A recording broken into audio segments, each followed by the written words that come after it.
Hello Kunjani Dumela. My name is Sean and today we are going to get stuck in the mud. In this video we are going to be cleaning the surface. We're going to fill a couple pots, and the new method and the old method of how to fill a pot. We are going to take advantage of our beautiful weather that we have. Thank you so much for tuning in. Let's go.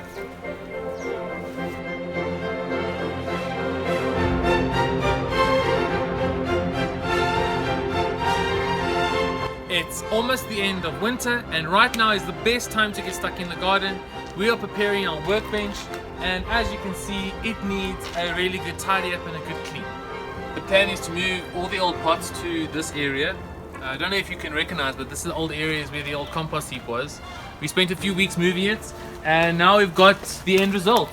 It's exactly what we wanted. Our coarse material at the end with some pebbles, our medium compost which can go back into the earthworm farm, and then our black gold which we are using for the pot plants.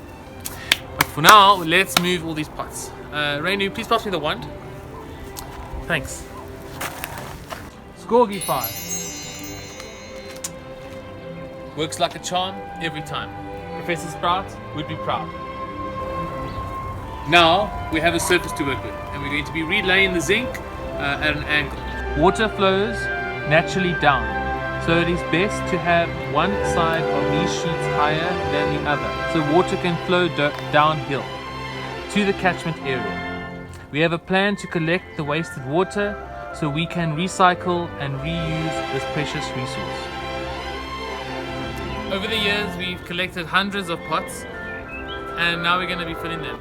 So because of the three different textures of the compost, the old method is to add with stones. So you add a couple stones at the bottom and then you would literally just fill the pot to the top with compost.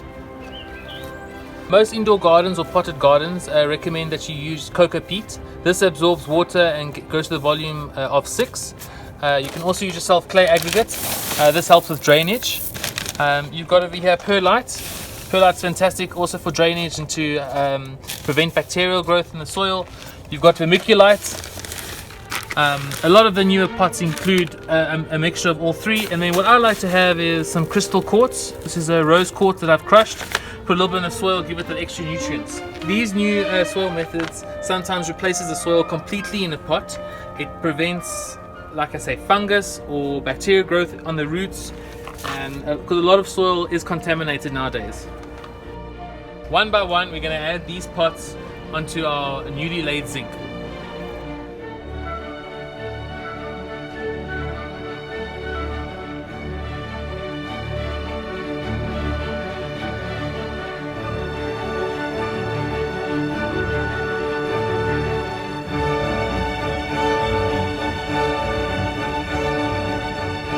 The surface is now at an angle, the pots are filled, and we are ready to start planting. Thank you so much for watching our video. Please like and subscribe. Next time we're going to be planting some seeds of an indigenous tree to South Africa.